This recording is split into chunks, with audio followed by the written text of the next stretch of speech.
live. What up, y'all? Welcome to Binge-worthy Podcast. I'm your co-host G. Oliver. Welcome where we talk about movie, film, theater, art, and its effect and its impact on Black culture. Sitting here with my co-host who's off camera right now, Mr. Nate Couser. Say what's up, man. What's going on? I'm good. I'm working from a tablet right now, so I'm trying to do my due diligence. I'll be on in a second. Cool. How's it going? Happy New Year. Happy New Year. 2023 is here. 2022 is out the door. I'm not really looking forward to this year. It's not. Come on, man. It's not my. I'm very optimistic. I'm working. I'm doing my job. I'm just I'll be 40 this year. Why are you not I'm looking not forward feeling to it? it? You said you're not feeling it? I'll be turning 40 this year, and I don't know how I got here. I don't know what happened. I don't know who did this, who planned this was. I mean, you did it. I mean, I don't even feel 40. That's a weird thing. Well, first of all, that's a good thing. I mean, you don't feel older than 40, do you? I don't feel 40 at all. I really don't. I don't know what 40 is supposed to feel like. That's what people keep saying to me. Nobody ever believes my age, but it's cool. It's cool. But yeah. So it's been a cool year so far. Quiet. Just planning ahead, making some big decisions. Okay. I don't like the turn of a year because it forces you to really, analyze your thoughts and all of that. But it gets a little heavy. It does. And when my birthday is kind of like in the middle of the year, so it gives me something to look forward to, but it also gives me something to look forward to. But you got time. I mean, like, the great thing about that is you got time to, like, figure it out, man. Like, between now and your birthday, like, I feel like I'm one of those people that really believe, like, celebrated my birthday. Look how fast that went. That's true. It was just the other day. And we already at this point now. That's crazy. But it works out. How's your New Year so far? I actually, the funny thing is I decided to take the pressure off the New Year. And I'm like incredibly optimistic, not so much in like intention, just natural feeling. Like, right. I didn't sit back dwelling like I'm going to change this. I'm going to start this on January 1st. I actually rested through the entire break. Like, Nate, the work that I do. What you might not know is that this is my 7th year. So the first 6 years, because of the way that I do the work, working in a nonprofit organization, this is the first time that I've actually had the full break off. Like, normally, we'll get like, Christmas Eve, Christmas Day, New Year's Eve, New Year's Day, but then, like we're doing something work related, right? Like, while everybody else at our school sites are off. And some things have changed with the organization, some major successes, which has put them in a position where they can now offer us an alignment with City Schools calendar. So for the first time since I've been doing this work, I was off like the whole break. Right. And I got rest, man. I slept. I don't think I got out of bed before 10 o'clock most days of the break. And then even after I got out the bed, you know, like I got with the kids, I made sure they was good, blah, blah, blah. And then I got back in the bed and I just rested, yo. Like I just completely decompressed. Right. And I compressed so much that I was actually nervous today because I was like, well, last night I was thinking, I was like, yo, it might be really hard to get up, you know, back in that, just to kick back in that normal routine. But it wasn't. It was like I actually woke up, rolled right out of bed, started my regular routine with a little bit of excitement. I had a good day today. And so yeah, man, I'm just like taking it one step at a time. And yeah, looking forward to that. I watched some good TV while I was on the break. Some of which I think we're gonna be discussing tonight. So yeah, man, where you want to start? I know where I want to start. Well, I know we have a couple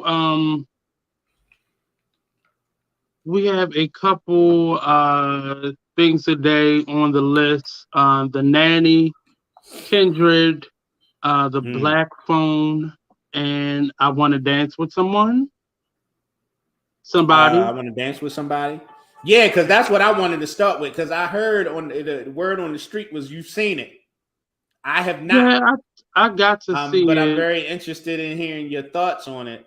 Because yeah, it's not. I'm gonna be honest. Like it's just not the movie that I would go to the movie theater to see. So like, you know, when it hits the streaming services, I'll buy it and check it out. It's gonna be there soon, probably. They just doing releases.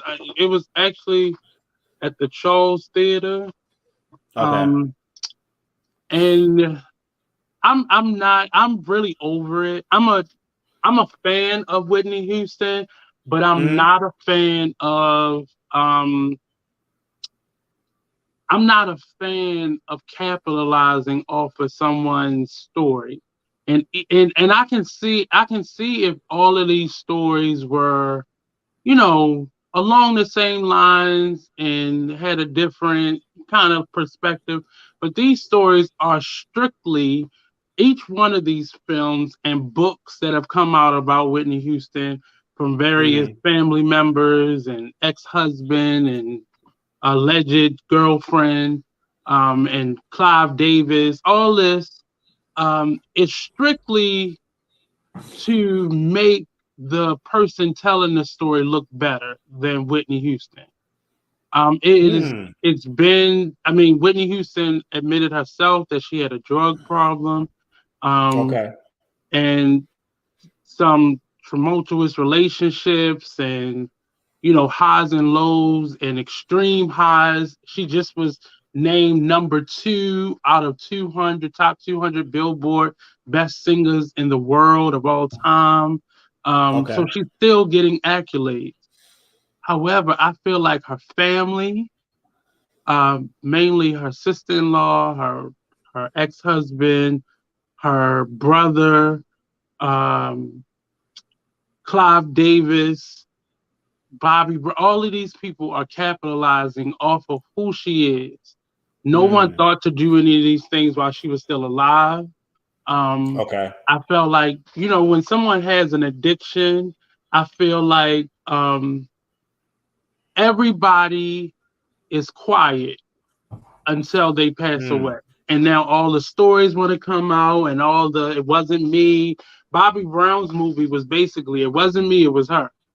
You know, this one is basically, you can tell it's from the perspective of Clive Davis and her sister-in-law, Pat Houston, because it highlights her career. Bobby Brown, it was all about the addiction. This one tells a little bit about, you know, her relationship with Robin, and you see how involved her father was and how detrimental that probably was to her career. You see some parts of her story that you saw before or you probably read about, but you physically get to see it this time. Because Clive Davis did this when you heard more of the real music, not just, you know, a couple flashes of it.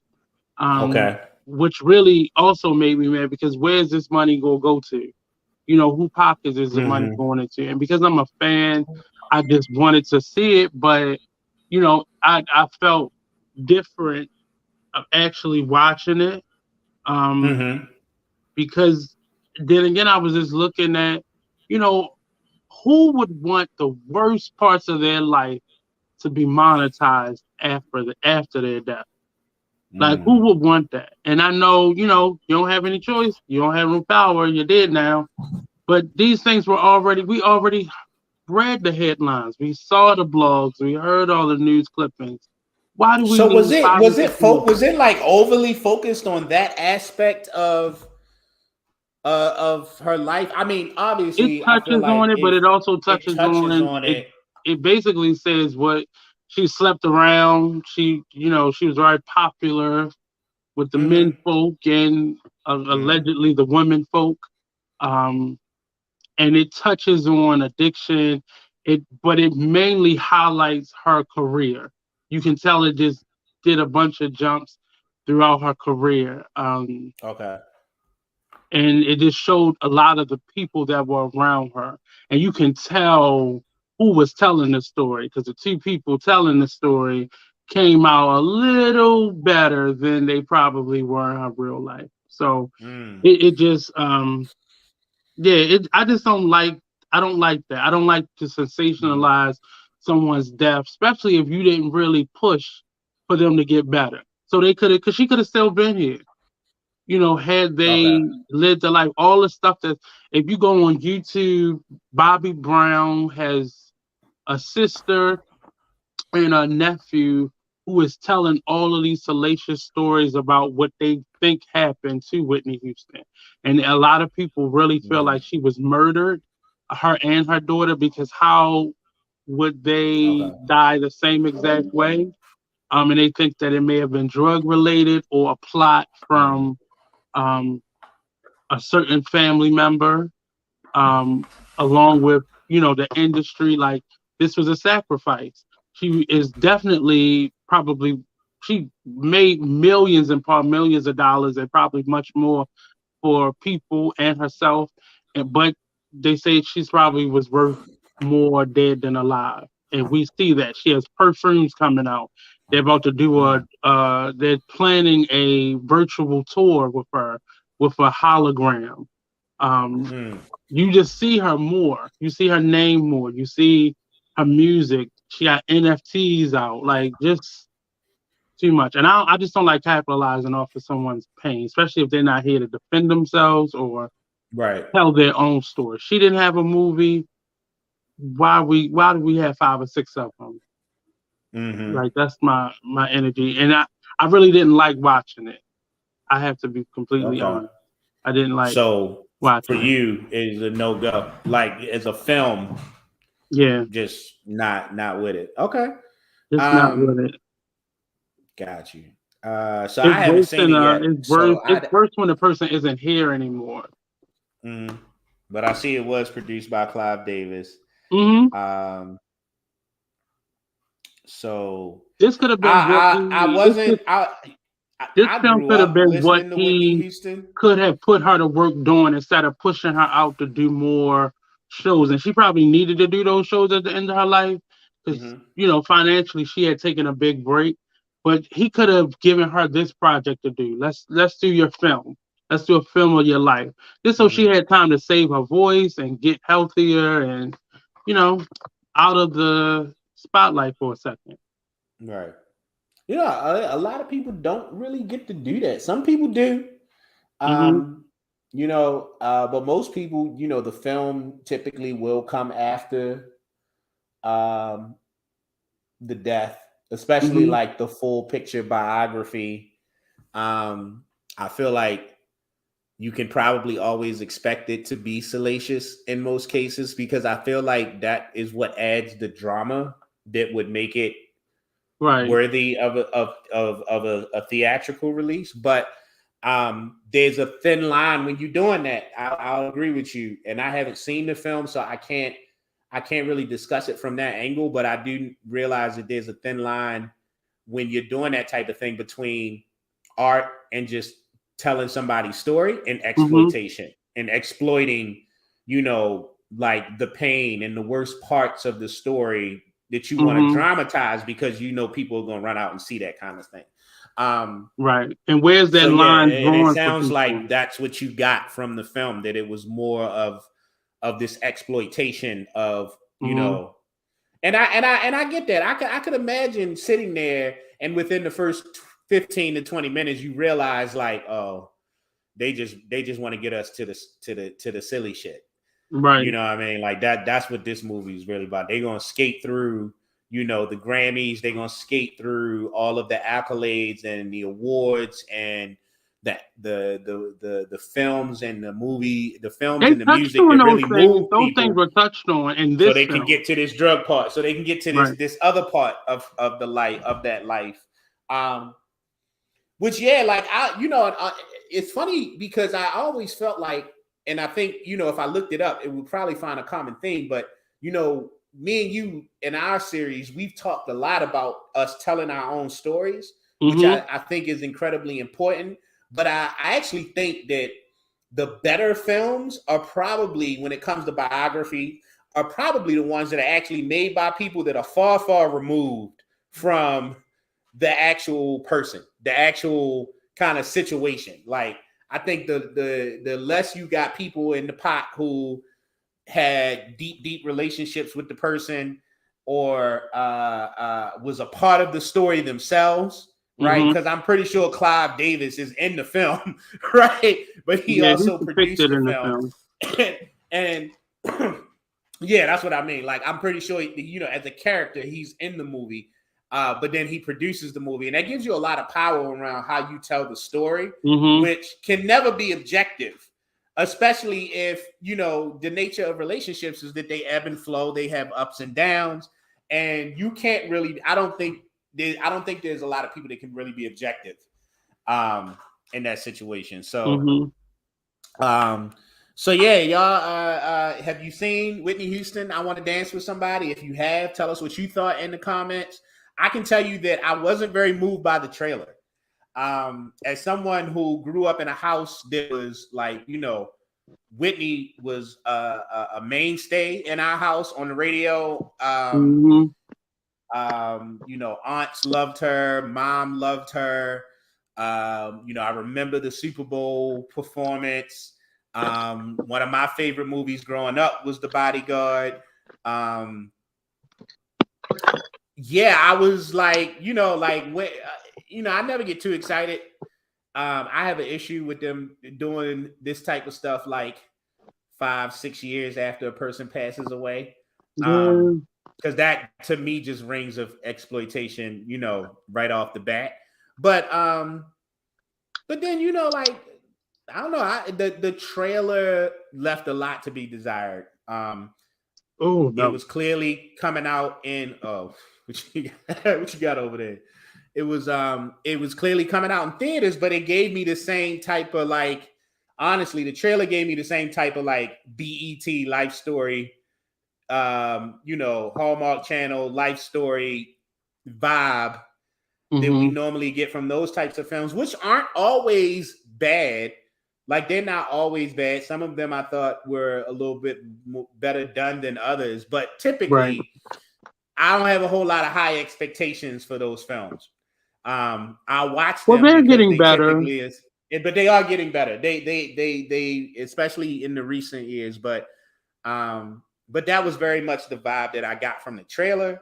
So when I saw it, I was just like, oh, I'm gonna wait for that to drop, you know, on a streaming service, or, you know, at the very most, you know, Amazon Prime, and then I'll rent it or buy it. But I expected for other people to have their films and books and such, but I expected for Clive Davis, of all people, I expected for him, because he's had other stars that were at the caliber of a Whitney Houston, but I know Whitney Houston made him tons of dollars and afforded him the luxury to just throw this together. But yeah, I wish they would have done it better. And like I said, some of the biopics are getting much better now, because one thing, the artist is now in control of them. Well, not really in control, because some of them are still being told by industry individuals and such, but the artists are part of it. Like, not the um not the I can't remember the name of the book, the series, the magazine. But Aretha Franklin was in charge of the film. She was in control of the story that was told about her, the one that Jennifer Hudson did. Ray Charles was very much so a part of the story that what's his name? Jamie Foxx did. Tina Turner was a big part of What's Love Got to Do with It, which I think was one of the best biopics, even though a lot of people said it was exaggerated for the most part, but that was one of the best ones for me. And I think that had to do with Angela Bassett and I can't remember the other guy's name. Lawrence Fishburne. But that was a good movie. Yes, it was. What's Love Got to Do with It is definitely a classic. Most people don't even realize that's a lady's real life because it's such a good movie. So, let us know what you thought in the comments. Have you seen the new Whitney Houston biopic? I Want to Dance with Somebody. If you did, what are your thoughts? If you haven't seen it, is there a reason why? Let us know down in the comments. Right. So, did you see Kindred yet? Nate says trash. I started to watch it. But I was watching it and wait. Is Kindred trash? No. I was saying the Whitney Houston movie was trash. Whitney Houston. Okay. Kindred. So Kindred, I was gonna watch all three of the other movies together. Well, the other three, I was gonna watch them together. What happened was I ended up watching The Black Phone before I watched Kindred, and I was like, you know what, that's enough. Not so much that they were bad, but it's too much to watch altogether. And I've been binge watching, which I'm gonna try to make. I think that should be what we should talk about next week. But I've been watching Rosales, and I know I'm saying that's wrong, but I see it in my head, but it's not coming out my mouth. Yeah. And that's like a Game of Thrones type of movie around Rosales. I think I'm saying it right. And King Louis the VIII dynasty of French ruler who built this immaculate, gaudy, over-the-top palace that has been world-renowned as one of the most beautiful structures in the world. But I've been binge watching that for weeks now, and it just won't go off. Like, it's always another episode, and they like an hour long a piece. So I was watching that, but I was binge watching that, and I was going to watch Kindred, and then I was watching, what was that? Netflix, and The Black Phone came up, and it just was an interesting cover. So I did not watch Kindred, long story short, because I was just like, this is too much. It's too much. I'm watching TV entirely too much. Watching TV. You had to take a break. Yeah, I needed to take a break. And I think which one is Kindred? So Kindred is the Octavia Butler story. Octavia Butler is a science fiction fantasy author, African American woman. Kindred she's written several books. Kindred is the first one to get the it's not theatrical, but it's the first one that's been turned into a movie or a film or a TV show. It tells the story of a young African American woman who finds herself slipping back and forward in time from like present day Los Angeles to a plantation in the 1800s during slavery in Maryland. And she comes to find out that she has a connection to this plantation, like through her lineage. And without going into a whole lot of details, it's really, it's her trying to figure out what's going on, why it's happening. and then trying to figure out how to stop it, I guess. So she's against her will, she's falling back in time and then returning to the present day, but then returning. So it was a really, I mean, obviously, I like, that's an interesting concept. But it was very well acted. The storyline is actually really interesting. I can't wait to read the book. I cannot wait to read the book. It is on my list of books to read for 2023. The reviews for it have been good. I thought it was a really good show. There have been some things that I think naturally have rubbed, particularly our people, a little rough around the story. Like, she's in an interracial relationship. Her boyfriend, who, very interesting, they made some creative changes to the story for this version that are different from the book. So in the book, apparently it has been in a long-term marriage with a white guy. They've known each other for years. They have been married for years. They are in a healthy, relationship. They're very committed to each other, and they go through this thing together. In the show, they made the change where she's just met this guy, and these things start happening to her, and he kind of just gets sucked into it because he just happened to be there, which is an interesting choice to make, because I read up on the story, and when I sat down to watch it, I'm expecting this guy to be her husband, and then when I realized that they made this very, very drastic change, I was like, but it kind of, I feel like it adds an element of, I think it adds another layer of drama to the whole thing. Them not knowing each other that well, you get to see them and how they start out, and then this whole thing happens. But I gotta tell you, man, like, as interesting as it was to watch her, go back in time, I also found it equally interesting when he ended up back in the past with her. Right. And him trying to, because they both essentially have to figure out a way to adapt. Like, they clearly can't just like, hey, we're from, 2022, 2023, and we don't know how we here. They have to try and adapt to like their surroundings in order to survive.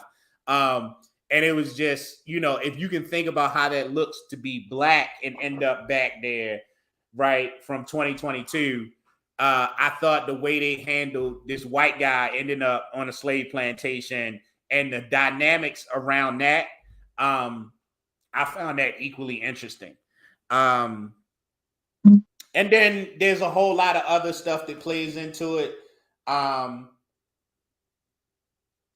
But I really appreciated, one of the things I really liked about Kindred was that they go a little deeper into the like day-to-day life of like slaves, and like, their relationships amongst each other that you don't always get to see, because, it's always, like most of our stories are about a runaway, or there's some great conflict happening that they're trying to overcome. So like Emancipation, it's essentially a chase movie. He's running for his freedom.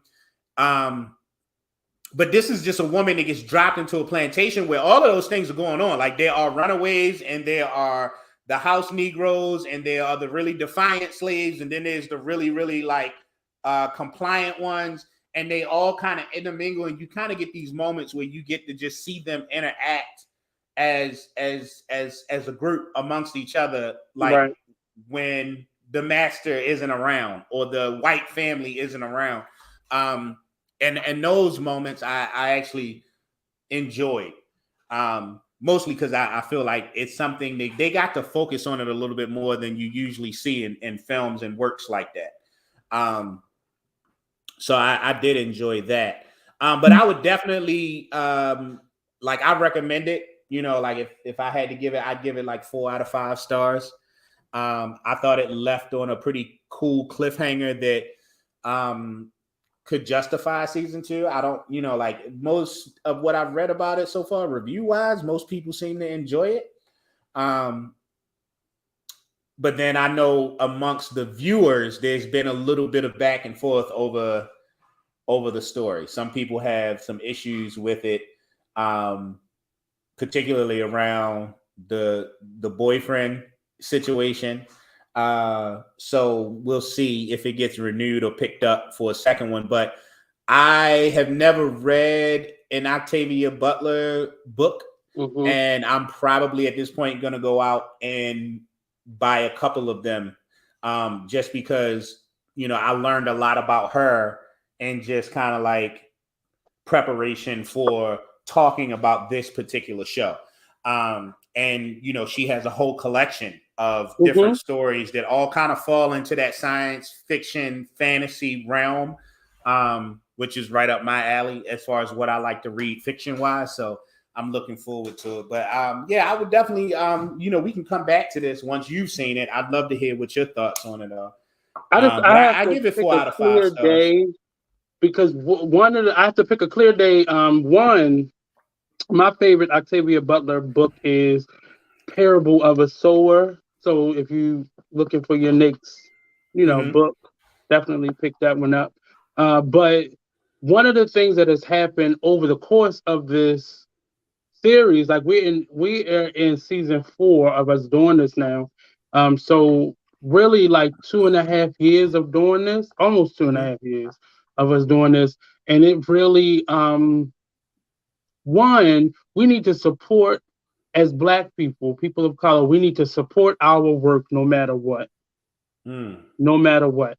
Let's stop looking at critics. And one of the things that I said to George, and even us doing this, I don't want to become a critic.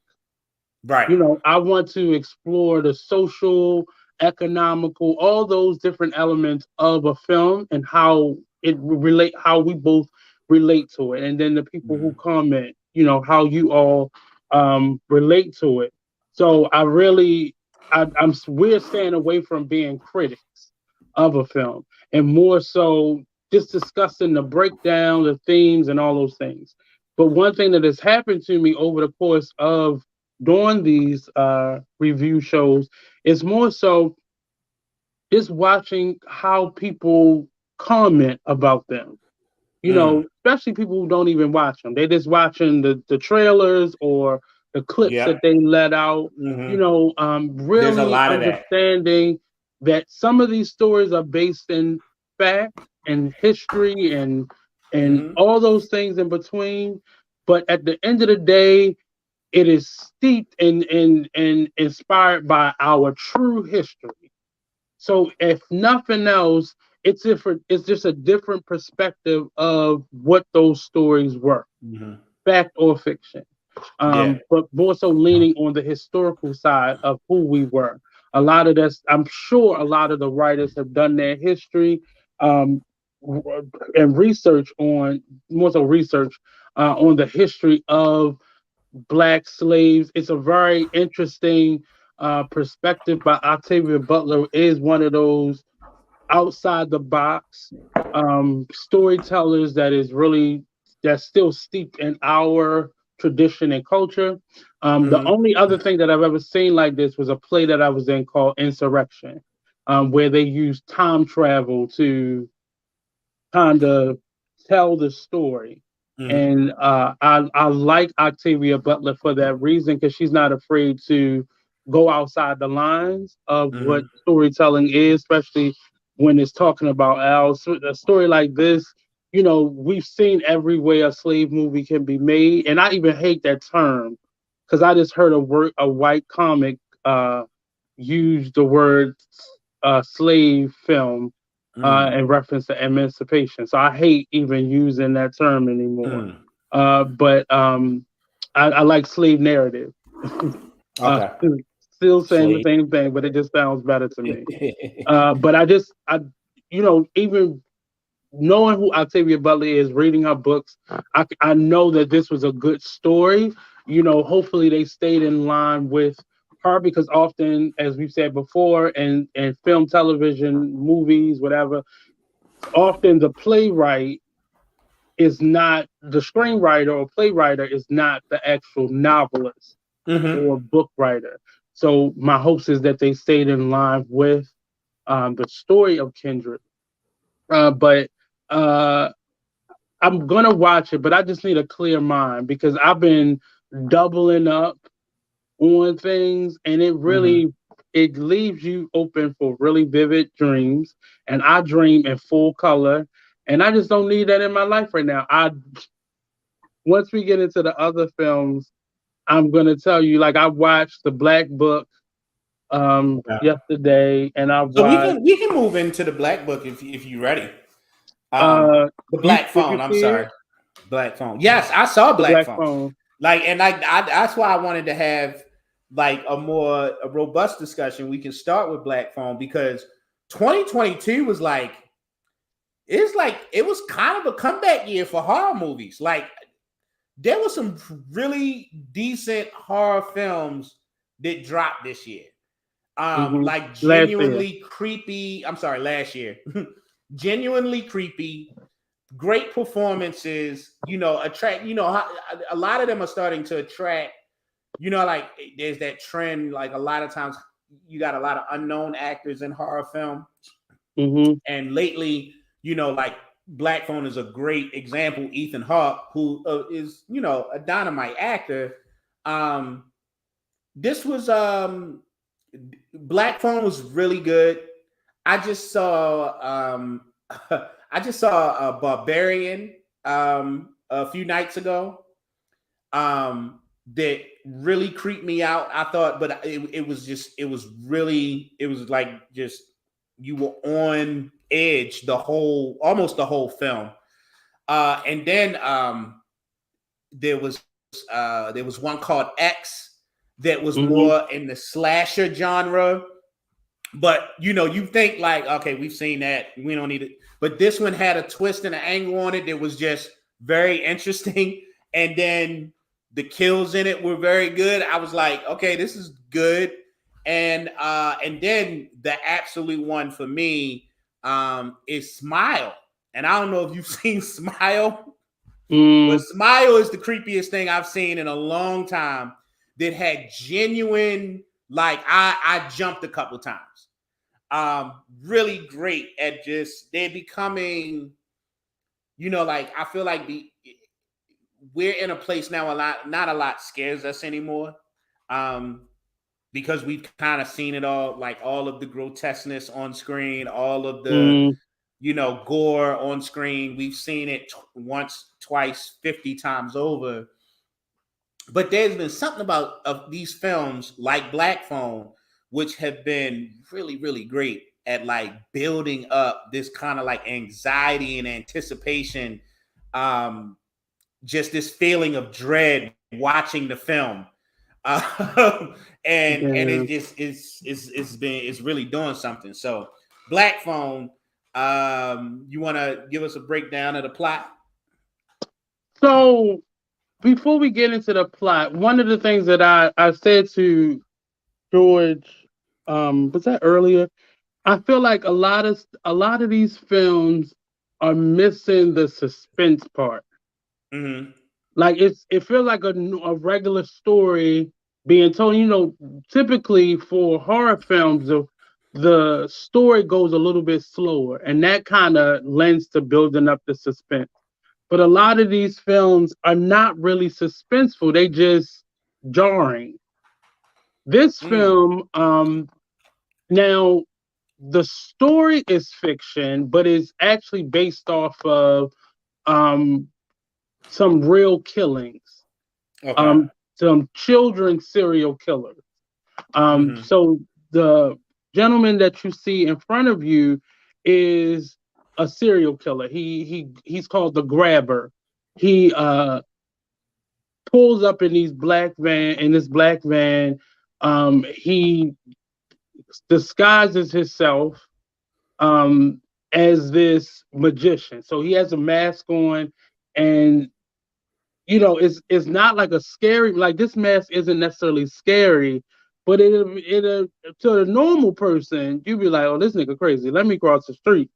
But children are more so, they into stuff like this. So he had been kidnapping a number of young people over time, and they have realized that it was him because he was leaving black balloons. And when you see the young man that's kidnapped during the film, kind of the main character, you see him pull up, he drops some food on the floor, and he addresses himself, introduces himself as a magician, asks the young man, does he want to see a magic show? And proceeds to open up the van. All these balloons pop out, and the young man is grabbed and pushed into the van. And he sprays some type of, it's probably like a helium or something, into the young man's mouth, which keeps him from screaming. And when I say the movie is so weird, it made me think of my favorite movie, The Telephone, because it's creepy in that way. But there's this telephone that, well, the young man is captured, all that, da, da, da, da. He wakes up in this basement with this man who continues to wear these various masks. And you learn at the end of the movie why he wears the mask. But it just feels like something's missing. Like the killer shows up at some point, but you only meet him one other time after he kidnaps this last young man. But a number of the young men that are kidnapped are like delinquent children that have behavioral problems. So there's no rhyme or reason as to why he's doing it other than they're all children. Right. And when I say I watched this film actually right after I watched Kindred, and part of me, I feel lost for some of these films because horror movies are supposed to have give you that feeling, that rush or that suspenseful feeling. And the scores are phenomenal, both in the Nanny and in this one. And it gives you that feeling, but it felt like something's missing.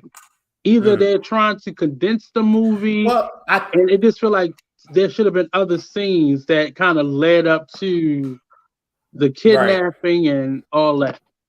So I think that I have noticed a trend of these films lately being on the shorter side. They usually trying to. It seems like there's a intentional concerted effort to kind of try and keep it as close to 90 minutes as possible. Yeah, I'm not really sure why that is, but I have recognized it as a common theme. Somebody's done some research that said people don't like watching movies over 90 minutes. Something stupid like that. Well, hold on. Like Avatar is out in the movies right now, just crossed like the $1 billion mark globally, and it's like 3.5 hours. But that should show them it's proof that people. But they do those type of surveys. I'm only seeing it though. I'm seeing it specifically in the horror kind of like horror thriller genre. So like long films are still getting made. You don't see a lot of like extended long horror films. Like I'm pretty sure there's a few out there, but by and large, there seems to be this theme where they are shorter. And my issue is, so with Black Phone, I feel like the story there's another. So for those of you who've been watching, there's another element to the Black Phone. It's like this kid gets kidnapped and he's in this basement, and I don't know if there's something. I think that this kid is able to communicate with this serial killer's past victims. So all of the kids prior to him that did not make it out are communicating with him through this black phone that is in this basement that's not connected to anything. It's like an old phone on the wall. But when the killer's not around, the phone will ring, and these voices on the other end of the phone are talking to this kid. And what you learn is that these are the dead victims of this serial killer. So you eventually realize that. Right. So I think that in this film, I think that the bulk of that story was really more focused on that aspect than the killer and the particulars about the killer. In the beginning, you kind of get a glimpse that his sister has these abilities. And you were with George, you get this feeling that the sister has these abilities and she has these dreams and visions, and you hear from the dad that it possibly has come from the mother. You don't ever, in the beginning, you don't see that the young man has this ability too, but you clearly hear from the sister. Right. And ultimately, spoiler alert, that's how he gets caught. But it really is weird that you then see, because I was like, didn't he just say that the phone was dead? Like, what the hell are we doing here? But then you start picking up on what they're saying, what the children on the other line are saying, and you start. But the difference in it, they're not just voices. You see those children appear in the scene with him, which really throws you off. And I think that's how you start realizing. Because I felt like it didn't throw me off. So my interpretation of that was that that was for me. That was for the viewer. Right. Like, as opposed to just me hearing the voice on the phone. Like, because he couldn't see them. And that part was clear. So I felt like that was a creative. That's how I realized that these were possibly children that were in that room before. Yeah. Exactly. So, like, but I felt like I knew, like, once you realize who he's talking to, I thought it was pretty self-explanatory. But I get how if you never showed any of these kids, like, I feel like there's some people whose attention span would have probably wandered. I think that was just a creative decision to kind of like. Well, they didn't show up as kids. Some of them were flashbacks to how he knew some of the kids. And then some of them appeared as like corpses, almost like you could tell that they were dead there in the room. Like, so they're like standing next to him while they're talking, but he's listening to them through the phone. I like how it showed clearly in the beginning that this phone was disconnected. He tells him the phone does not work. The phone don't work. Yeah. So you're like, how the fuck is this? First of all, why is the phone ringing? Like, what's going on that is ringing? But you start realizing that this is how those dead children are communicating with them. Yeah. But then you realize, because you know in the beginning his sister has these abilities, these visions, but now you're realizing he's able to do it at the same time. So allegedly the mother must have went crazy or killed herself or whatever, died.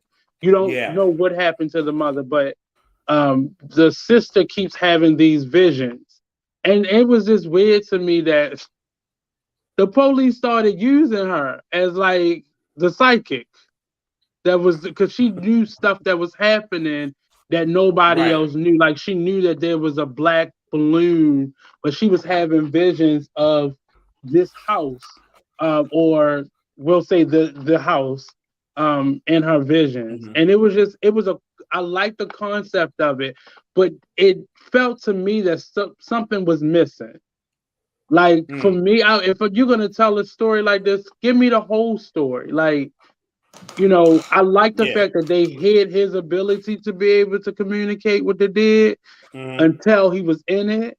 And it made it seem like the sister only had those abilities. Right. But it just felt like some stuff was missing. Like, the whole ending was like, what is going on? So that's another common thing that I've found. Like, all of the movies that I named, I really, really enjoyed, but they all had like they all did the same thing. They like did a great job of like telling this story and building up this kind of suspense and anticipation, and then and then the climax happens, and it's just over like that. So it kind of I felt the same way that I think you felt, is that the movie, the credits start rolling, and I'm like, that's it. I felt like it should have been more, and it doesn't necessarily take away from the film.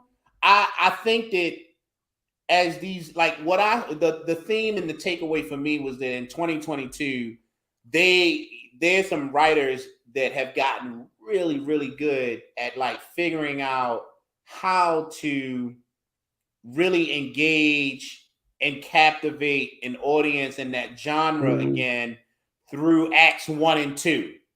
And like maybe act 3 is just a tougher egg to crack. Like, now that I've got you up here, like, where do I go? Like, where do I take you next? And that might be, and hopefully what'll happen is that as these movies continue to come out, because most of them, I think, have been produced, if not all, by Blumhouse Pictures, which I think has done a phenomenal job in that horror suspense realm. So my hope is that, maybe this year there'll be some that come out that are in a similar vein that really nail that third act. But it just and oh shit. Oh my God. What happened? What'd you do? I just took myself off the screen. Oh, okay. Because you just froze on my end, but yeah, I took myself out of it. But okay. it just feels like things are missing from the story, and it is bothering me only because it feels like something's missing. Like you say, you get to a part of the story, and then it just speeds up to the end.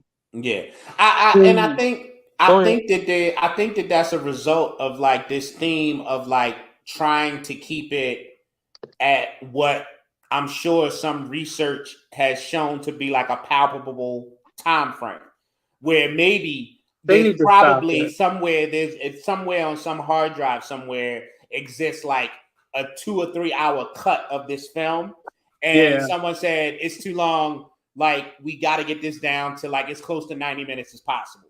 And I feel like that happens with every film. Like, there's way more footage that has been filmed than what actually makes the final cut. I think that's part of the business. But hopefully, maybe what we'll see is filmmakers and studios start to take a little bit more risk and chances with that, to like give us that full picture and that full story. Because that was my gripe with Black Phone. It was also my gripe with Smile, particularly Smile, because if Smile is 90 minutes, it is the creepiest, most nerve-wracking 80 minutes of a film that I've seen in that genre in a while. And then the last 10 minutes is like, the fuck, a throwaway. Like, what the fuck did I just watch? Right? Well, and it's see, like in this film, the ending was interesting. You know what I'm saying? Like, interesting. And so was the other one. Like, both of them were interesting endings. Yeah, but they did not. But they just did not live up to the prior 80 minutes, in my opinion. Like, I just felt like I was like, so how he got out. I can believe it. Okay, he beat the man up. His best friend, the ghost, showed him how to beat the man. Well, why didn't it work for you, sir? That was what I was left with. Like, why didn't you try that yourself? But it was like right before that. So he brings the dog downstairs to kind of protect the door. But it felt like something should have happened, or something he should have attempted. One of the ghosts kept saying he wants you to be bad. Like, he wants you to try to escape. So I was lost as to when the killer, the grabber's brother, came downstairs. I'm like, what is going on? Then all of a sudden the brother gets him. Like, I was like, is this it's stuff missing, and Right. they That probably it felt dynamic. like So they we cut the don't wrong part. understand, right? Like we don't understand the dynamic between him and the brother. Right. You know what I mean? Like that wasn't explained. So when that happens, it was just like, okay, that was really random. Yeah. You know what I'm saying? Like the only thing that I really We understood finally clearly see the was that the brother brother. did not know what was going on downstairs. Right, And but he was then, living in a house. but he was living in a house. But then when he finds out, like it just, I was like, damn, that's how that, okay. Like, so. But it's, and I can tell they don't know how to end these movies because Mm-hmm. why would you, okay, you live in this house and you, like, he about to tell the story of how he found them out. Why don't you open up the door?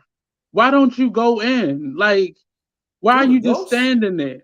And then all of a sudden the boy opens the door and you see the killer standing at the top. Like, I was like, I need you to stop being so quick. I know that everybody want to do this Tyler Perry, I'm gonna do this film in a week type of thing, but it's just it's making me, so you'd have been sitting here suspense for all the, like you said, for the first 80 minutes, and then the Right. last 10 minutes you just Right. edited away. Like, just Exactly. let's cut to end. Like, it's Mm-hmm. like, what happened? Does he try to escape and get caught and he beats him, or like what happens? Like, I want to see a meeting with all the dead people.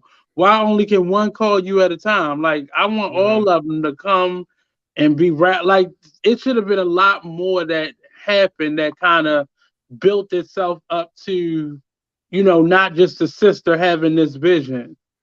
And then it threw me Mm-hmm. off because the police went to the wrong house, which it was the right house, but it was the wrong house. Right. So I was just thrown off, and they were trying to trick us because they showed this house that looked similar to the house that they were in, and it was empty. You like, did he get rid of all the furniture? Like, what the fuck is going on? Like, it was confusing. Like, Yeah. something was cut that was supposed to go in between to connect all of that. Mm-hmm. And that would have kept the suspense moving. But then it But it just would have was like, made the you know what? movie. It would have made the We've movie had 12 fun with minutes them longer. enough. Let's just end this. But yeah, so imagine watching Kindred and Black Phone back to back like that.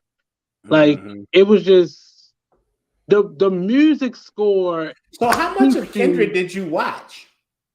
not Kindred, I meant the Nanny. Oh, the Nanny. Okay. Yeah. I meant the Nanny. Oh, okay. Okay. Yeah. Because, Yeah. and Well, going see, to the that's the big Nanny. difference between me and you as movie watchers. Like you want a lot explained, and I'm far more forgiving with there being certain things that are either not fully expressed or left up to interpretation.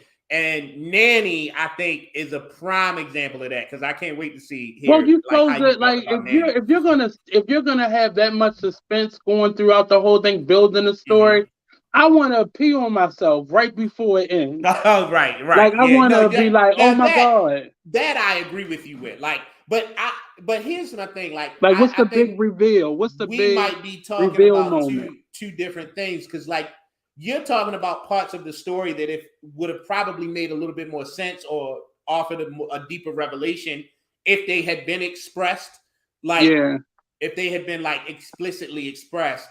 But even if we knew the dynamic between the brother, even if we understood maybe, what happened to these kids and why they didn't try all these great ideas that they're giving him, right? I don't know if that would have made the third act any better. I think what I thought was missing is the payoff.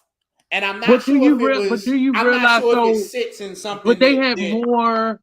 It was more that I think could have been done. Not like add another 20 minutes, but I think it mm-hmm, could have been more because we met the brother earlier.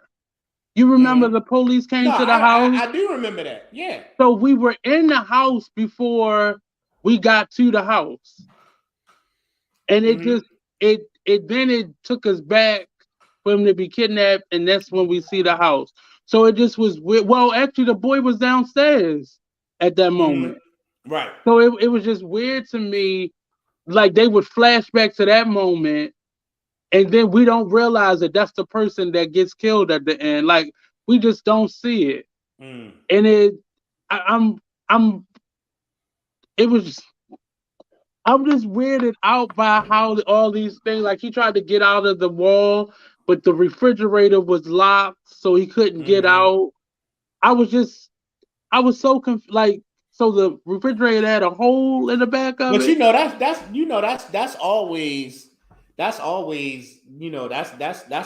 par for the course for your horror film. Just like, yeah, go that way. Oh, damn, like Yeah, but so that was like, building it up because he was trying to escape. Like each one of the people that was calling him was giving him another way out, another way and it was out. like, okay, I wanted them to start appearing in the room, like, so we can see that this was driving him crazy, and not because that's what I was starting to allude to. Like maybe this nigga about to crack, like he about to crazy, like not necessarily we got to do this ring around the rosy phone call game where they each calling you and giving you another, like, try this. It didn't work for me, but try this. Like it was just weird to me, but it just felt like something right before he brought the dog downstairs. Like it kept saying he want to play the bad guy. He wants you to be the bad guy or the naughty boy or something. I was like, oh, this about to get into pedophile territory. Like, what is he doing? No, I think they was alluding to the fact that, like, he wants you to be defiant. Yeah. Because if you're defiant, then because he seemed to have a thing for the kids that were high flyers or a little disruptive are the ones that he not using terminology. After. Isn't that HIPAA law or something? That's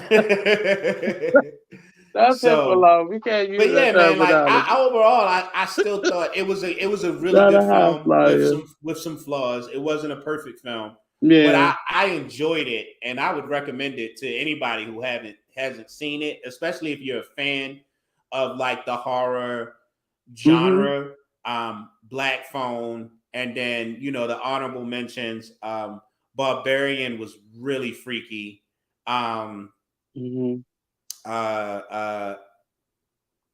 Smile is probably like my favorite out of the bunch. What platform is Smile on? Because you said this a number of times. Smile is on Paramount Plus. I think if you have like Paramount Plus, it's free.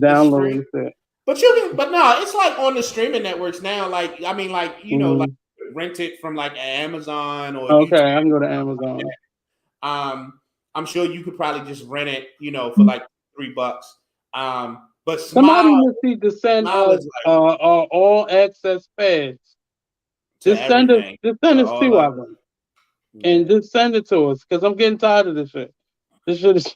Yeah, y'all. Nate getting tired of the streaming wars. Send them your logins. Send them your passcodes. Right, send me your login. Before I got give them 48 hours to watch something that you'd like to hear them talk about on the show, and then cut them off. I was doing that, but you know why I stopped doing it?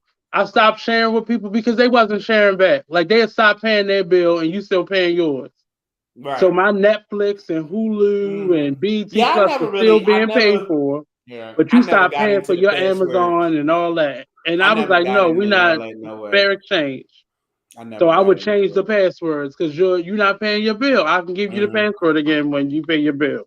Right. Exactly. So the next one is The Nanny.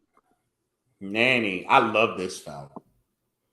I can't wait to watch it again. It was so weird. I loved it. And that's why I loved it, because it was so weird. If you going in expecting your typical horror film, you're probably gonna be disappointed. But it has to have some continuity to it. It has to make some type of sense. Like it can't just be these random scenarios. I didn't think. Is that what you thought was happening? Is that what you're taking? Like I really have to watch it again, and maybe because spoiler. Anybody who hasn't seen Nanny, spoiler alert coming. So I felt like I got it. I understood, but it wasn't a guided for me. It wasn't a guided type of film. Like I was able to keep up with the storyline, but I just was like I knew something was happening, and she was getting you're some very, very, instinctual feeling. you are very, very. It is a film where you know something is happening, and Right. you really don't know what it is. You don't know. Like But parts of the movie was making me mad. from an art perspective, yo, I thought it spoke to grief, guilt, and specifically, it really found this kind of like through this horror genre. I thought it really creatively touched on like a mother's intuition, and specifically like when something ain't right. You know what I'm saying? Yeah. And the film did this wonderful job of like keeping me. I was trying to figure out exactly what was happening. And then when it was all said and done, I think about the film after I finished watching it, and I realized there were these little clues that were really subtly laid, but then purposefully misdirected. So, like, for instance, like I didn't initially think anything was wrong when she was making the calls and no one was picking up, because I just assumed that the issue was that, you know, she's working long hours and they're just missing each other. You know what I'm saying? Yeah. So there were like these clues weaved into the narrative that will also like use this misdirection where you really no idea what's going on. And then I could see a lot of people when the ball dropped at the end and you find out what happened, it's like I could see a bunch of people just being like, man, that's a bunch of bullshit. How the fuck that happened? But like you said, the little Easter eggs that they were planting, it sometimes it was battling with the what do they call it, the top storyline. So it did not start getting interesting to me until the mother came in pissed that she was feeding the little girl a Jaleel rice, and I was sitting there and I was like, bitch, you gonna let her talk to you like that? Because she went in the refrigerator and she was like, ain't shit in here. So what do you want me to feed this little girl? I'm going in my pocket, paying for this little girl to eat. So it was like this codependent relationship that the parents began to have with her about the child that she was watching. And then you would start seeing like there's something else about to happen here. Yeah. And it was sometimes it was just, and I know they needed a storyline to kind of counteract what was going on under the surface. But it just was, I think it should have been organized a little bit better, in my opinion. It just when I watch it the second time, I'm seeing all those things. Yeah. But now I'm able to follow the story, because it really didn't start getting interesting until the mother confronted her about what she was feeding her child. It's like, but you're not even paying me. Right. Like, you're not even giving me my money. It's like on time. Like the first 30 minutes is very much setting the stage. Yeah. And then the conflict starts. Everything from that, and then you start to find out about the money problems, like she's not getting paid, but she's developing this relationship with this little girl, so she stays, and then she's got her own motives. So she's waiting because she can't, before. She's essentially an immigrant. And oh man, I just thought, and then some of the imagery and just the way that it was, because you when she started talking to the young man's grandmother, that's when it started getting, and that's why I was like, oh, something's about to happen. So that was interesting. So a lot of it connecting to just the idea of like African spirituality and how we commune with our ancestors, deities and belief systems. Then she started seeing her son all the time. I thought it was wonderful. I thought it was an incredible film. That it wasn't bad. It just, I think, in trying to be so like the suspense thing, that's something you have to.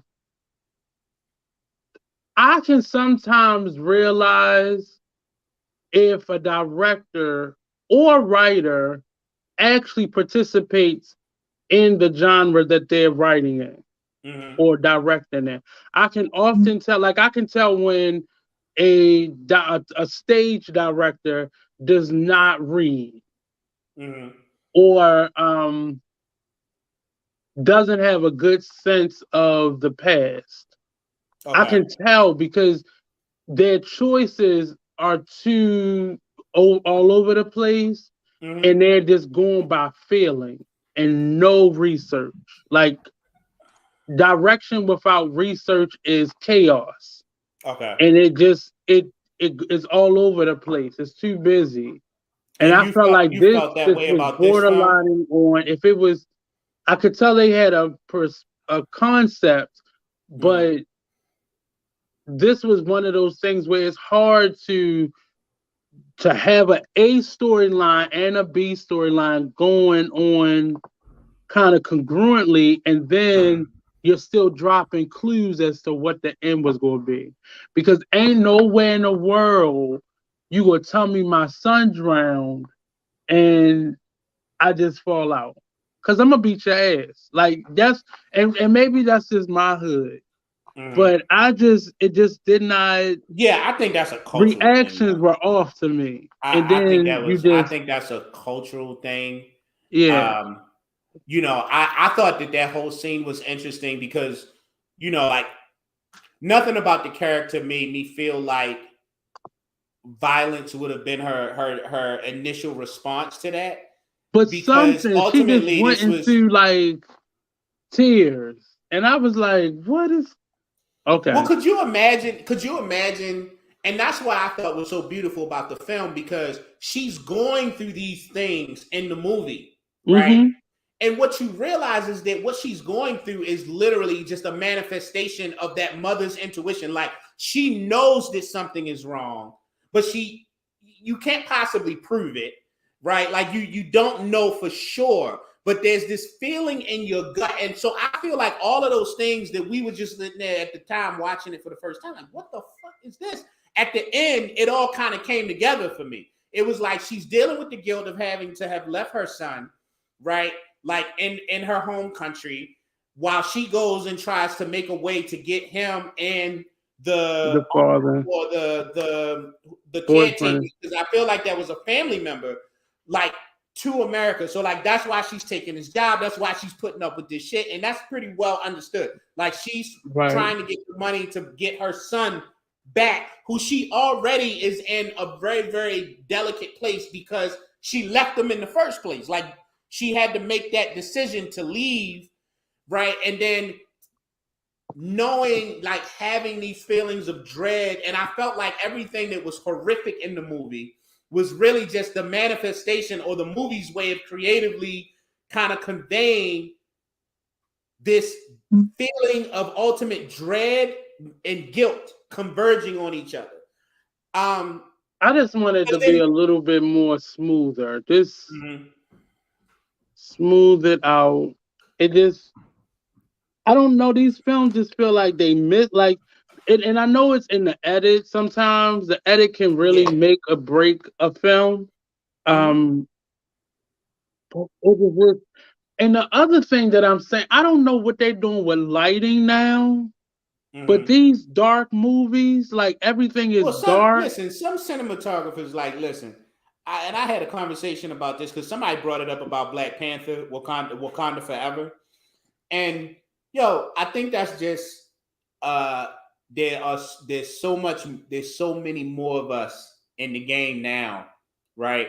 And there's some motherfuckers that just still ain't figured out how to light us. No, you know what I mean? I feel like that's the difference between a 10-watt bulb and a 25-watt bulb. Like I'm gonna need it might be. I'm not gonna sit here and act like I know anything about cinematography or lighting. I know about lighting, and I know those are just choices. because I can tell that there's choices. It's not just bad lighting, because lighting has become. Oh no, I'm not talking about the physical. I'm not talking about like the light bulb. I'm that's what I'm saying. I'm saying that like there are individuals who have not in their craft figured out how to properly light us, people of color. That's what I'm saying. I'm not saying that there's faulty equipment, I think it's too many examples. I'm saying bad lighting. Bad lighting. Like, I'm pretty sure that the cinematography community in Hollywood is probably fairly small, and some of them have figured do a great job, and some of them just don't. I'm not gonna say I want to believe some of the lighting in the movie as well. It's not a belief thing for me, but I just can't agree with you, because it don't be like a night scene. It be like you just in the house. Bitch, flick the light on. Like, that's it. Like, just flick it on. Mm-hmm. And it's dark, because I'm watching, and I say that because I'm watching the Rosales series, and they're in a castle, so it's gonna be a different type of lighting when it comes to candlelight, but it just be black, and all you see is outlines of people, and I'm like, but I could tell it's a trend that is happening, because we saw it with. Well, it's been a lot of movies that's just been choosing over the couple years to light that way. I want to let those people know that is very annoying, because I wear glasses. So I'm straining to, so the screen is just black. To see, right. The screen is really just black, and why is that that's not a cool thing. It's not. It's like the filter that just distorts it. It's not really enhancing it. And it's the difference between distortion. So sometimes there might be creative choices because you're trying to create this atmosphere. But I watch a lot, when I watch a lot of stuff, I'm just like, they really could have figured out a way to light that. Right, it'd be like a whole scene like that. Yeah. Like, I've noticed that too. But I wonder, sometimes I wonder if it's actual creative decisions or just the lack of skill with the cinematography. Right, and because one thing I didn't learn working in film is that lighting I've learned with working on short films, but I just know that to create realism, like, you can create a dark space, where like you're in a closet or something. Yeah. But light still can be illuminated in the dark. And I'm not saying a spotlight, but it's just real. It's because you get so distracted from the story sometimes. You're like, I need somebody to find a flashlight or something. Right. If you're gonna be having these conversations, I can't see nothing in the dark. Just listening to voices. Right, but we got flashlights on our phone now. Like, I got a bright ass light on my phone, like this.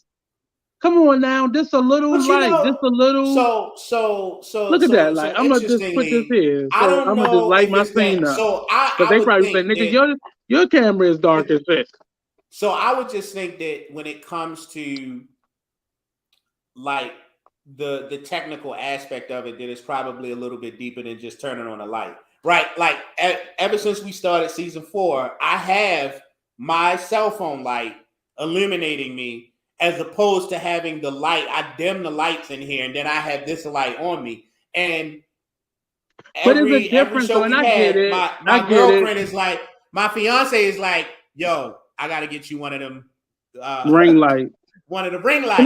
Because she's like, it's too much shadow behind you, and the lighting is just off. And I remember being on a film set a few years ago, and it was a commercial. And the person who was handling the lighting, he had to do a couple different things trying to figure out how to light me correctly because of like my skin tone and my freckles. And I don't know anything about lighting. That was the first time that I realized, because I thought, you you just set the lighting to whatever the mood is or whatever the scene is. I had no idea that it was like very specific around like who you're filming, right? And like that, well, the lighting, and secretly, so it's a whole thing. Right. And I Secretly, wonder that's if why they sometimes don't it's like just a bunch of doing people. interracial films. That's a big, like, that's, I learned that from a lot of union texts. That's one of the reasons they don't like doing interracial films. Right, because then you have with to figure out how to work culture. with what, two separate types of light in the same scene. Like even you know what I mean? Like even for you and I, like you are much lighter, right. and I'm a little bit like on a caramel side. But I also wear glasses. So the lighting can't be anything direct. It would have to be something either to the side or overhead. And then one of us is going to be off. Like one of us, like even when I edit our like promotion for the shows, either I'm going to come across as red or you're going to come across a little bit suntan. Okay. And that's just lighting. That's just, it happens like that. But and that's how, like when you watch certain shows, you don't see a lot of movement if you have a lot of different complexion people in it. And that's why sometimes people go for light-skinned people because it's easier to light them versus a dark-skinned person. You're going to need a lot more light, but you can also have to change lighting often because that light-skinned person is going to be what they call it, washed out. So, or lighting for black people used to look real funeral home-ish, where we come across as really gray or it's really bright, and bright lights don't look good on us because we look like we in a funeral home. But we get it. So yeah, but it just I think it's a technical. It's technically difficult, especially when you're working with various shades, various hues in together in the same scene.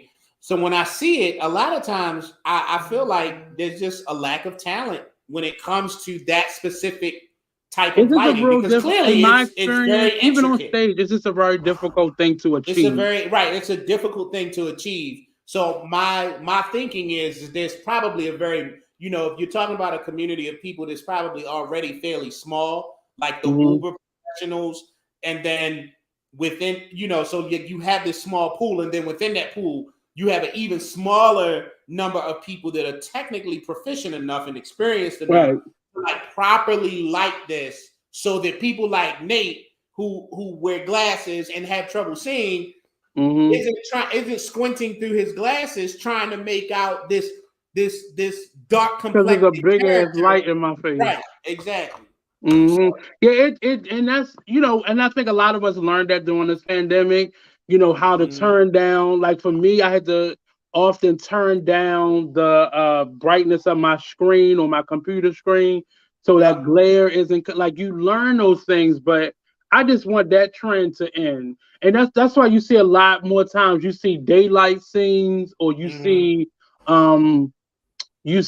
even when we saw Emancipation, it was a lot of daylight scenes. It wasn't a lot of night scenes because you had all those different shades of black people. So they got to be seen clearly because everything is in HD now. But yeah, just knock that trend off because we're not going to keep on having these blackout scenes. Like we ain't paid the electricity bill. So but that's it. Did you see Nanny? Interesting thing about Nanny, though, right? We just interesting thing about Nanny. It's the first horror film. There's the Sundance Film Festival, and I think they give out like different awards for different films. This was the first horror genre film to win like the main award at the Sundance Film Festival.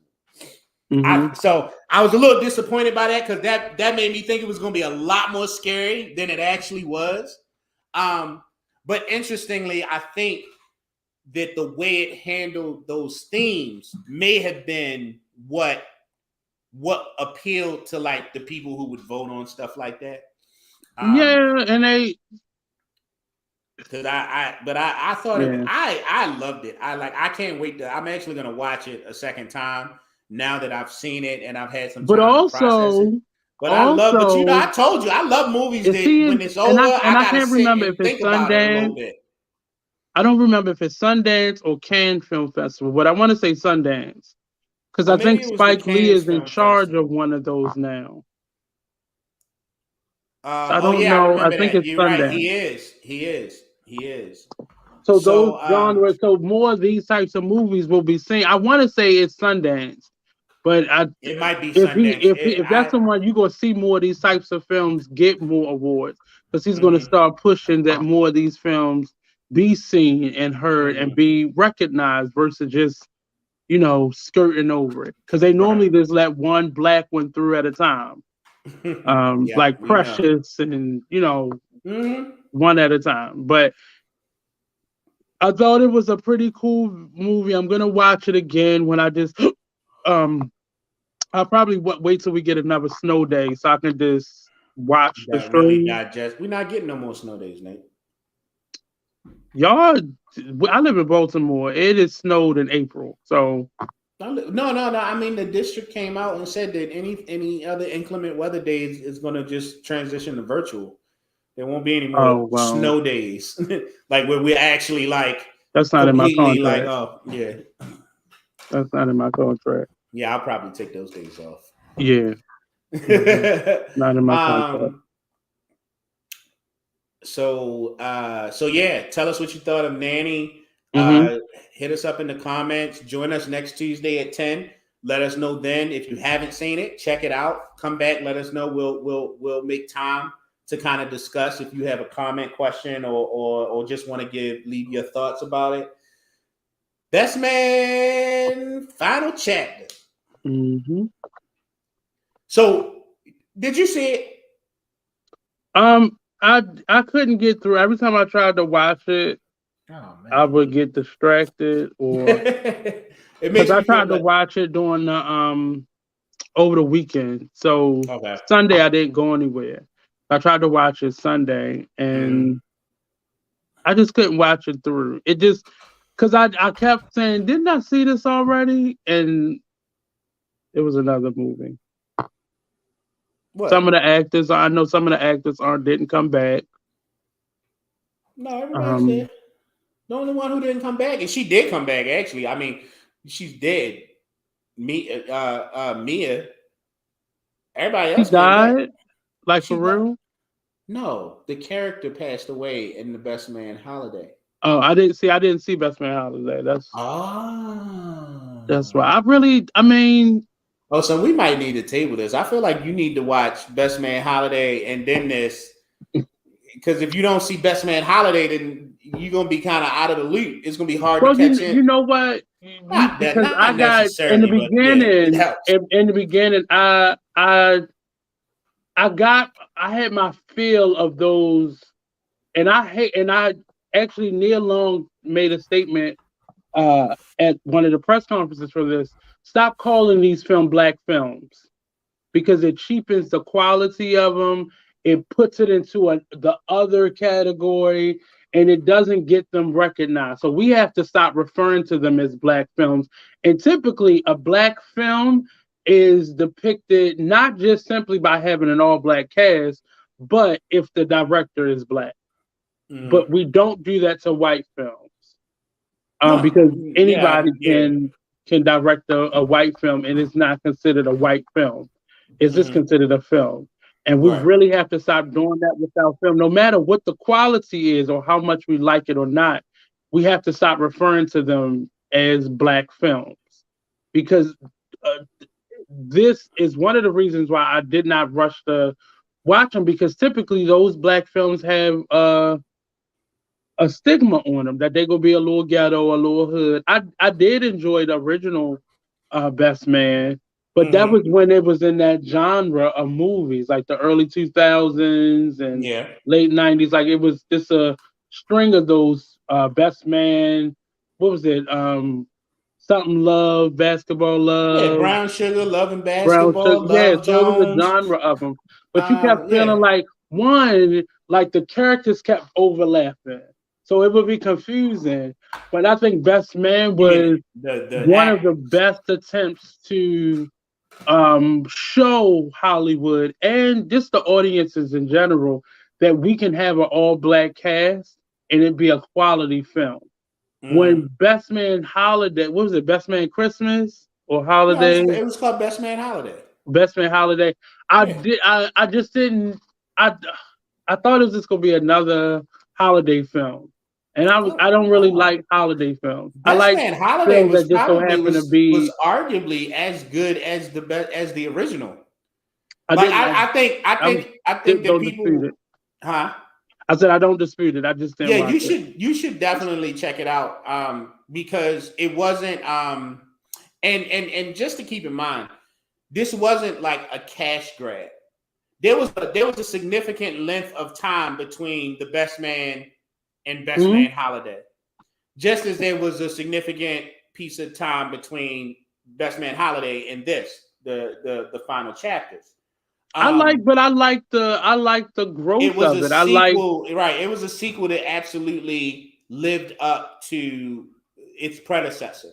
Was it as good? Like I think that's a personal opinion. I've had people like I haven't heard like most people really like Best Man Holiday. Whether or not you liked it more than the original Best Man is kind of like a toss up, you know. Sometimes the stories are better. Sometimes the stories are better. You know, they normally a little bit more mature. Like I literally kept going to sleep. And I would some of the stuff in here it wasn't just who slept with who or who lied about, like it was real life issues. Like Tay Diggs' character is fighting to keep his child in the country, and the wife is. So you did see it. You were like in and out. Saying like I would doze off. Like I would be waking up and then I'll wake up to another thing. Ironically, that was the only storyline that I had a problem with. But that was honesty. That was real life.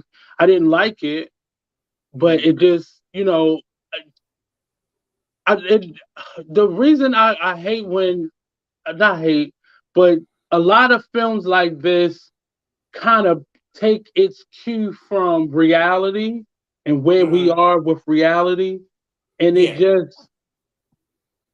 it doesn't always match up to what the films have been, especially when they're sequels. It don't always match up to it. Like what that character had did that in Best Man Holiday or original Best, what they had said that, what that character had been that, was this a natural arc for this character? I think that what's great about the Best Man what I think is great about the Best Man series is that the growth, because there's so much time removed in between each one, that these characters change. They're not the same characters that we were introduced to back in, you know, because this is like what, 20 years later or something. Exactly. Yeah. So while I understand that scenario, I just felt like of all the characters, and each couple had their each couple had a conflict. That one felt forced to me, and it because everybody else's I felt like were believable all the way around, like from who they were, what we know about them, like where they came from, where they were. That's what I was saying. Like that arc, like their arc wasn't one of those, and that arc between Tay Diggs and Sanaa Lathan, it felt forced to me. Like although I know that all of these things are based in reality, and like breakups happen and divorces happen, and then the children something has to happen with the child. We know, right? That happens. We know that happens. I was just thinking in the course of that arc of episodes, that was the one that felt really forced to me. It was almost like the writer in the writer's room, it felt like to me like, okay, we know what Harold I'm gonna butcher his last name, but Harold P. and Regina Hall, like we know where they at and what they gonna go through. We good. And we know what Terrence Howard and Shelby are going to do. Sidebar, I still cannot see this man not being in a wheelchair. Am I weird for that? Like, I can't see him acting in anything else if he's not in a wheelchair. Who? He was in, I can't remember his name. He was in Oz, but he was in a wheelchair. Oh, Harold P. Yeah, I cannot see him. Nah, man, I love Harold. Yo, have you seen outside of a wheelchair? So I feel like everything he needs to be in a wheelchair. Look, man, if you want to take the free or $1.99 trial of ePix, yo, the series From, it's a horror series. It is absolutely phenomenal, and it's like the first show that I've seen where he's the lead. He is the lead character, and it is probably the most popular show that AMC has had since The Walking Dead. I can see him doing it. He was everybody waiting for season 2 of this show. The show was phenomenal. But no, I can see him acting. I want to see him. I want to see him in more stuff. Honestly, I just can't see him. He's just in that clear box in Eyes to me. That's just I just see him, and it's so weird because he got killed in that series. But that's just how I see him from now on. Yeah, but then you had Terrence Howard and his wife, and the issue that they're going, their conflict, and then even with Morris Chestnut and his conflict, around the grief that he's dealing with. Yeah. And it just something about the whole way that thing went down, it just felt forced. I just didn't believe that people in that position who truly do love each other would have ever gotten to that place. You know what I mean? Like, I just found it really hard to believe. Like, even the flip, I won't talk about it in its total because I know that you were kind of in and out, so you didn't see all of it, but you did see the part about him fighting, them fighting around taking the daughter to Ghana, right? Yeah, I woke up and I was sitting there, so I felt like she did some dumb shit, but then specifically when we got to this part about her going to Ghana, I'm sitting there and I'm thinking to myself, I'm like, nigga, you are a writer. Like, there isn't anything that you're doing that you couldn't do from Ghana, right? Like, so even when he was like acting like he couldn't go to Ghana for the little, I don't know how in and out you were, but it starts with her being invited to be like a guest chef in Ghana for a month, and he decides not to go. So why can't he just keep the little girl? Why does she have to take the little girl with her? This is before the custody issue, right? So the whole idea of Ghana got introduced because she was invited to come to Ghana for 1 month and be a guest chef, which was not a problem. But then he decides because his film has now done well and Hollywood's calling that he can't go to Ghana with them. Like, he can't go and support her through this 1 month, right? Now, I could understand that if he was like a factory worker or he was like the CEO of some large company where he needed to be there because some shit was going on. But I'm like, yo, you're a writer. We live in it just felt forced because there's no way that someone who works a profession where they can literally set their own hours and they can do their job from anywhere and they can take phone calls and stuff. And it's like, he's not the chef. Right, she just wanted him to go to support her. So it's like you're gonna be cooking and doing your thing all day. I'm gonna be at the hotel or wherever, the villa, with the kid, and we'll do some stuff. And then I got plenty of time to write, to get on Zoom calls with the Hollywood execs. Who now is that how it ended? No. So then because he doesn't go, that causes the conflict, which leads to the divorce, which also really felt forced because it was this whole thing about her not feeling like he supported her. but she's just as successful in her area as he is, and it's because he has supported her through these things. So it just felt forced to me. It was like, what are we going to do with Harper and his wife? It was like, oh, how about we have him divorced, and so we can set the stage for him to get with Nia Long, because that's really the only like make sense plot point of this was that, oh, now he's free to kind of pursue Nia Long, who is also, is the whole. It just the whole thing felt forced. The whole thing felt completely. Well, that was and the comment from a lot of people that I saw online was it just felt a little all over the place. Well, I didn't feel like that about the series. Like the series was really good. I thought it was really good. That bugged me though. That those last 2 episodes and their shit bugged me, because everybody else's was just heartfelt and you felt it. You know what I'm saying? Like it was like real people who have real relationship going through real issues, right? Either because they're growing or because there's a real life conflict going on. Right. And they're figuring, and you get to watch them like work through those issues. And then there's this, just like you would expect from like 2, late 20, early 30-year-olds who still haven't figured out who the fuck they are as people. And like, it just felt like a throwaway. It was like, I don't know. People were online arguing like, was Tay Diggs, he's the villain. He was wrong. Or, Sanaa Lathan's character, no, she's the villain. She was wrong. She was. And I'm just sitting there like, no, that shit was bad writing. That's what that was. But part of what I'm saying, like a lot of the films that we're watching, whether they TV series or not, especially the ones that have the short-lived series or the movies, it's just like the edits are just like, what are y'all? Was this like, let's get some shit out because we back out in these streets and we can film again? Like, what's happening where you're not finishing stuff? They finished it. They finished that shit.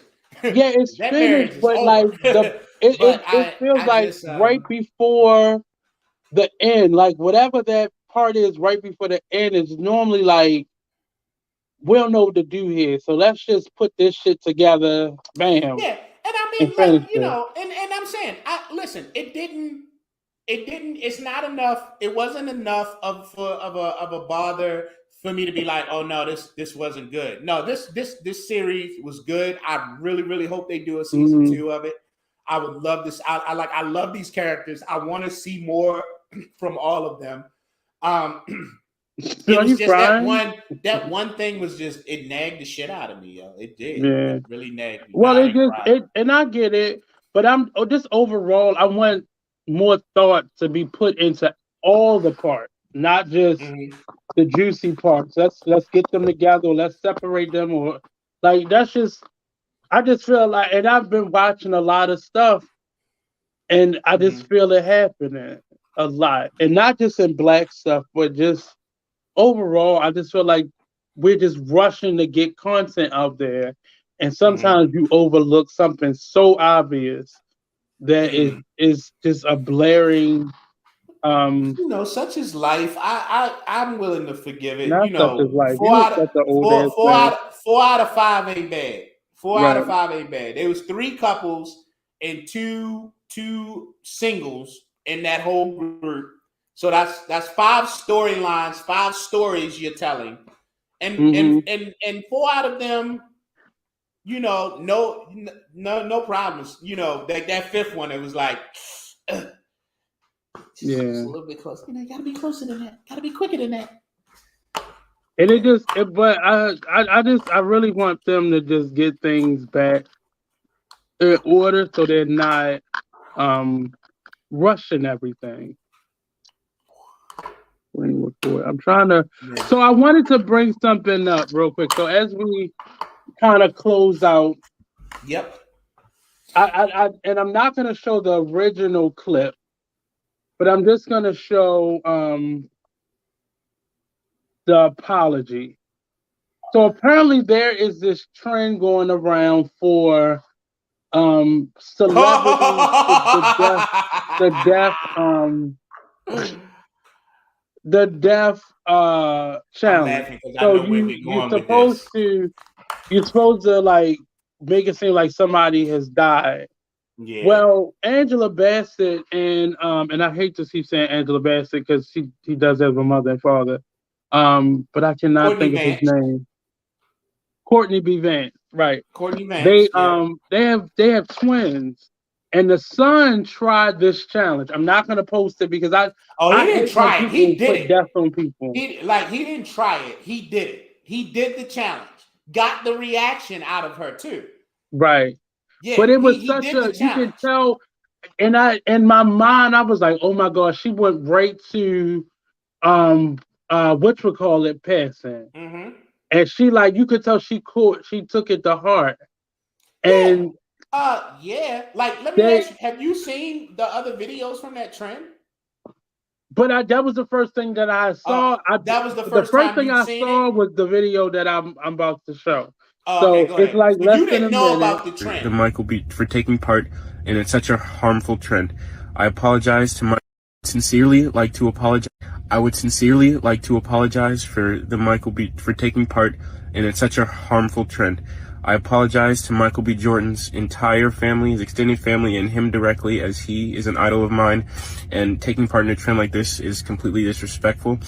I don't wish any bad ramifications of my actions upon his family nor my parents, as they deserve none of the backlash. And I own this was a mistake, and I hope this can be a teaching lesson to anyone else who uses social media as a tool and a source of entertainment to truly understand that your actions can have consequences that extend beyond you.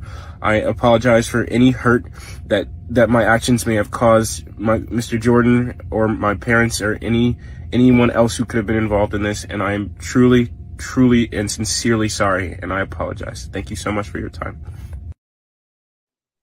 I would have loved to have been the fly on the wall when he got his ass handed to him. I saw that first. And I knew that was their son. And I was like, wait, what is going on? So it just says apology for Michael B. Jordan Death Challenge video. And I was like, what the hell? So the next video was him actually doing it. And then at the end you see like him kind of laughing and talking about it. And I was like, she's gonna beat his ass. Like she clearly looks like a mother that whipped. And when you see her reaction as a black man, like I know that as soon as that camera went off and she realized, but you notice at the end of that video, it's like this. Like all this all you see. He got slapped. He got popped right upside his head. That sounded like an ass whipping cry. That was definitely an ass whipping cry right there. Like, and it just, it sums up a lot to me about social media. I just want us to stop doing things for likes and clicks. And because what's happening is it's young people like him that are like, we've never heard of them before. You knew that they had children, you knew, but you don't see them on social media. You don't see any scandals behind them. And I just want to know what possessed them to do this time. I mean, it had been a very popular trend on TikTok for about 2 or 3 weeks that I've been aware of it for about 2 weeks. So I have TikTok, but I don't use it. Yeah, it feels a little creepy to me. Most of what I know about what's going on in TikTok is because I have Instagram and I have like Twitter and I have Facebook. So eventually you see the TikTok videos videos make their way to the other social. So about 2 weeks ago, I found out about this challenge, and I actually saw a video that was a compilation of kids all across the world doing this, mostly to their parents. Like to their parents and older family members, because it was usually like they would call out a celebrity that their parents would have been, But why would you say Michael B. Jordan? Like, well, because I think in that household, that's somebody that they knew. You know what I'm saying? Like, I think the idea of the trend is to say something, to name a celebrity that you know will elicit a response from your parent, right? So, like, if I went to my, was like, if I I said, went "Oh, she to gonna my kill that mother, little boy." if I went to my mother right now and I said, and I did this trend, and I said like one of the, like a rapper, right? Like one of the more recent rappers, my mother would be like, "Oh, who's that?" You know. But if I went to my mother and I said, you know, Johnny Gill has passed away. Luther Vandross, or you know what I'm saying, like somebody like that. Like my mother would probably, like in that moment, she would be like, "Oh my God," like she would kind of lose it for a second. And that's essentially what was happening. It was all over the world. Like there was a kid in England who was like, "Yeah, Bon Jovi did it," blah blah blah. And it was just rolling around to all these kids naming these celebrities. And then getting this response from their parents. And, you know, just like 90% of what's on TikTok in the United States, it was stupid. I thought it was so weird, but I wanted to send prayers out to this young man because the type of stuff kids find funny. But see, they both look like parents that whip ass. They both look like a parent. I don't know. I'm not gonna get into all of that because, like, maybe they did. I couldn't stop looking at it though. Like, oh, he got a beating. You know, like, you know, Angela Bassett and Courtney B. Vance. I mean, when you think about their stage presence, right? Like, I feel like either one of them could probably bring you to tears, like without putting hands on you. You know what I'm saying? Like they kept showing the meme of Claire Huxtable. Right, exactly. Oh, bro, big I was sitting there dying. Baltimore. Big fun in Baltimore. That's all I kept saying today. Like, but it shows me how it just shows me how detached I am from. So, like, I literally just post what I'm promoting, and that's it. I'm not a shuffle along. I typically, like, on my own page, I have it set up where I have to approve stuff because people will share stuff like that on my page, and it'll just live on my page.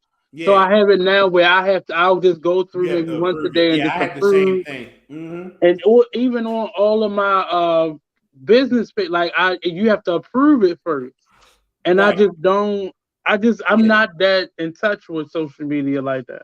I don't know the trend. TikTok felt weird to me because I got on there and then I just saw a lot of like people shaking and gyrating their crotches, and it just was weird to me. And I often remember how old I am and realize that's not appropriate for me. I don't know if it's appropriate for anybody, but it just felt inappropriate. So my TikTok is strictly for me to post stuff about my jewelry, and then I get off. I don't have notifications coming through. I don't care. When I go in there to post, I'll see these people liked it, and then I'll like those pages, and then I get off. But I just didn't realize how big of a trend is. And like you're confirming what the comment sections were saying, like, these are cruel things. Why are you doing this? And especially for her when she just lost what's his name? Right. Yeah. That's what made it seem like, boy, why would you do that? Like you wasn't just on a film set with him like 6 months ago. Yeah, you know what I mean? Like, yeah. But I think the next thing we're gonna see is them two embracing Michael B. Jordan embracing him. So I would have loved it's gonna be over. And the fly on the wall for that. Because I you know, like maybe they are the you know, spare the rod, spoil the Angela like she don't play. But regardless of whether they have to physically put their hands on their children, neither one of them give me the impression that they play as parents. No. So like literally you brought up like people been sharing the Claire Huxtable thing, and she did not have to put hands on Denise.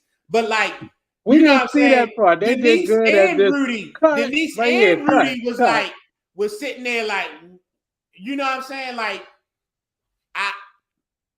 Claire gave me, I'm gonna slap the shit out you vibe. Especially to them girls. Like, I'm gonna slap the shit out you. And we know Vanessa was really the mouthy one. So yeah, so I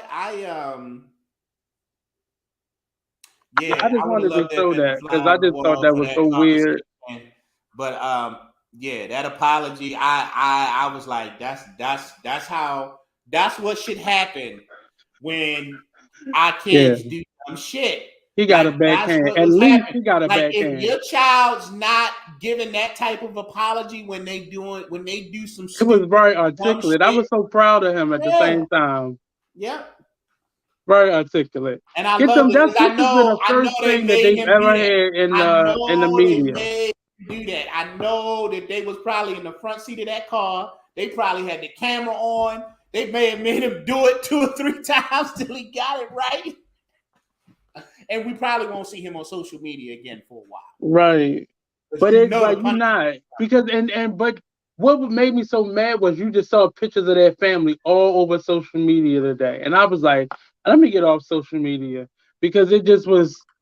Oh, I missed that. I got tired of seeing it. That was something I didn't even see. I didn't even see those pictures. Yeah, and they've never been. They have no controversy. Yeah. The only thing that is ever shown is how sexy she is and how he doesn't deserve her. They're like, that's all you ever see on social media. How did he get her? Like that's all you ever see about them. And really, you just see how sexy she is. That's all you ever see. So to have their family plastered all over social media, every time I would log on, that's what you would see.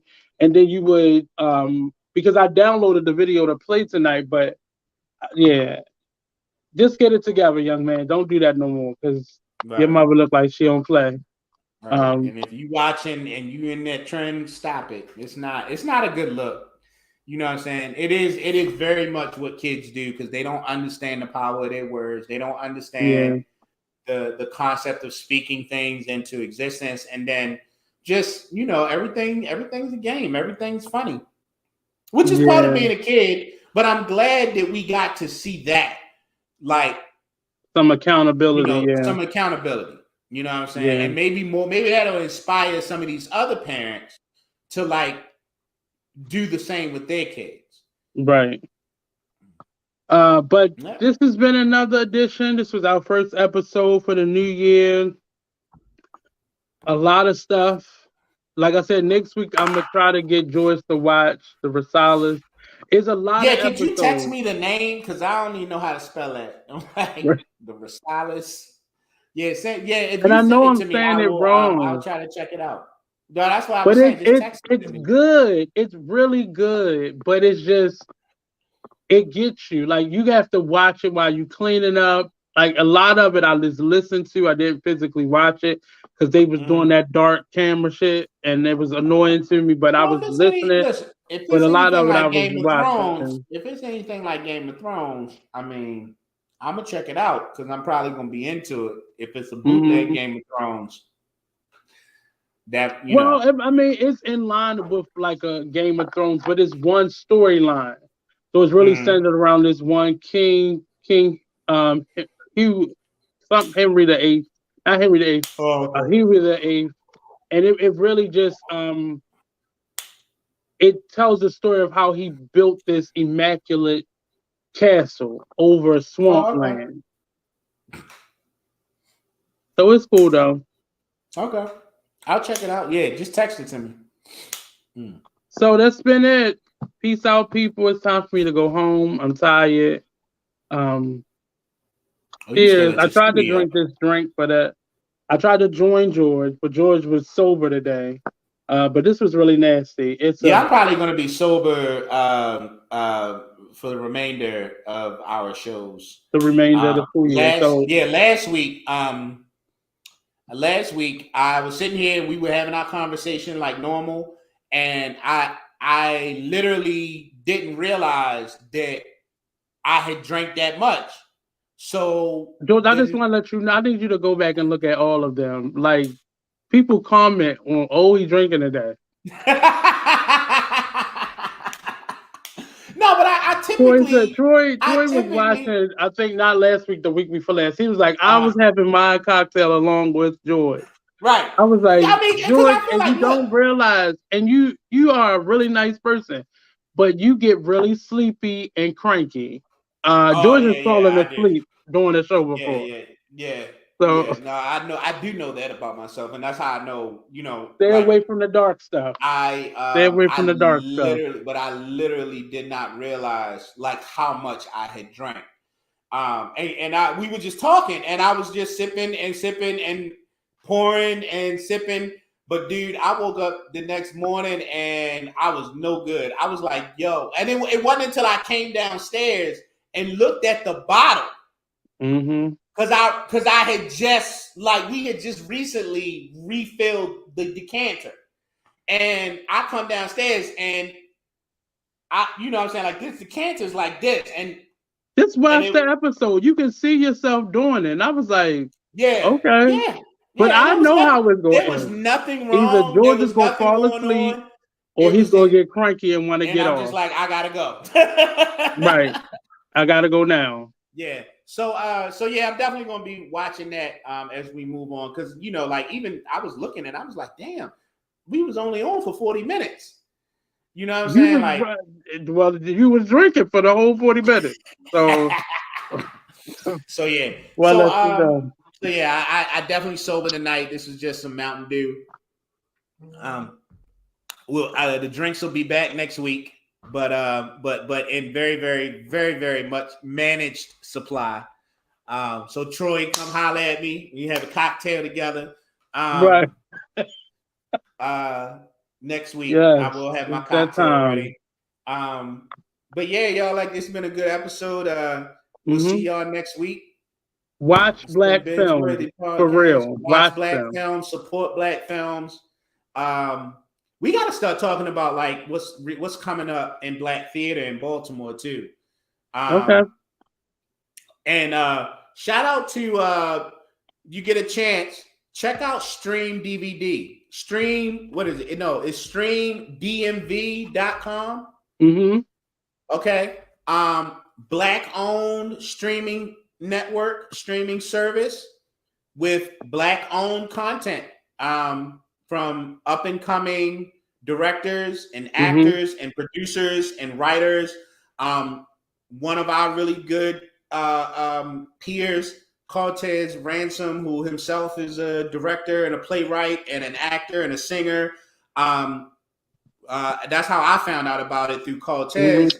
His film, The Eternal Extra. When you said there aren't any, he had sent it back then. When you said there wasn't any. The External Extra on Stream DVD. I think it's like $3.99 a month or $5.99 a month, and you get, there's tiers, I think, and like you pay $5.99 a month, you get access to all of their content. You can stream it as much as you want, or you can go and kind of buy a la carte. So check it out, read it. These are people in our area, in Baltimore, in DC, in Prince George's County and the surrounding areas, that are making films, who are making content, who are making real life films. And yes, they are probably, a lot of them are short films. They are done on minimal budgets, but supporting them is how we get to a place where Nate don't have to squint at theatrical productions, because somebody has given opportunity to a person who understands how to light Black people. So we don't have these issues when we go to the theater to see ourselves. So yes, and we're definitely, I'm reaching out to a number of people now too. Check them out. Check out The External Extra. Support our guy Cortez. And yeah, we'll I'm gonna get some more information about that whole site, and I'll share it with everybody next week. And look at some of the people and invite them on. So check out some of the stuff. Yeah, invite I think we need get that information. Start doing that. Yeah. Peace out, people. Peace out, people. See y'all next week. The Michael Beat for taking part in such a harmful trend. I apologize to my sincerely like to apologize. I would sincerely like to apologize for the Michael B. for taking part in such a harmful trend. I apologize to Michael B. Jordan's entire family, his extended family, and him directly, as he is an idol of mine, and taking part in a trend like this is completely disrespectful. I don't wish any bad ramifications of this of my actions upon his family nor my parents, as they deserve none of the backlash. And I own this was a mistake, and I hope this can be a teaching lesson to anyone else who uses social media as a tool and a source of entertainment to truly understand that your actions can have consequences that extend beyond you. I apologize for any hurt that my actions may have caused Mr. Jordan or my parents or anyone else who could have been involved in this, and I am truly and sincerely sorry, and I apologize. Thank you so much for your time.